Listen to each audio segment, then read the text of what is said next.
نحمده ونصلي على رسوله الكريم أما بعد فأعوذ بالله من الشيطان الرجيم بسم الله الرحمن الرحيم السلام علیکم ورحمۃ اللہ وبرکاتہ۔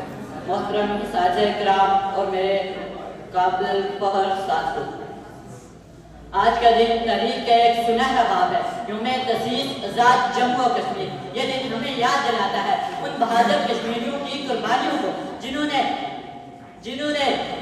ظلم و جبر کی زنجیریں توڑ کر آزادی کا سورج طلوع کیا۔ وہ دن جب وادی کے خطان دعا بنی، دریا خاموش نہ رہے اور ہوا میں ایک ہی صدا گونج اٹھی، ہم آزاد ہیں، ہم آزاد رہیں گے، ہم آزاد ہیں، ہم آزاد رہیں گے۔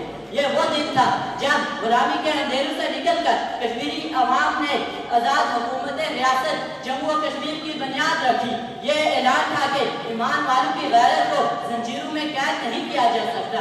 اے اہل وطن، کشمیر کی آزادی کی یہ کہانی ایک تحریک نہیں، یہ ایمان، قربانی اور حوصلے کا استعارہ ہے۔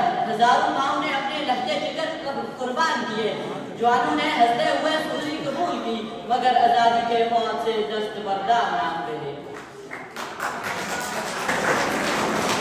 یوم تاسیس کشمیر ہمیں یہ سبق دیتی ہے، آزادی قربانی مانگتی ہے، ایمان استقامت چاہتا ہے اور ظلم کے خلاف کھڑا رہنا ہی حقیقی غیرت ایمانی ہے۔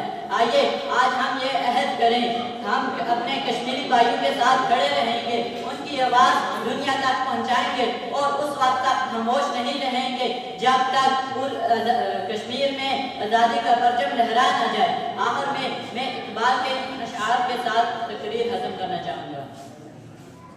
نہیں ہے نا امید اقبال اپنی کشتے ویراں سے، نہیں ہے نا امید اقبال اپنی کشتے ویراں سے، ذرا نم ہو تو یہ مٹی بڑی زرخیز ہے ساتھی، ذرا نم ہو تو یہ مٹی بڑی زرخیز ہے ساتھی۔ اللہ تعالیٰ کشمیر کے مظلوموں کو آزادی عطا فرمائے، ہمارے وطن کو امن و استحکام دے اور ہمیں حق پر ڈٹ جانے کا حوصلہ عطا فرمائے۔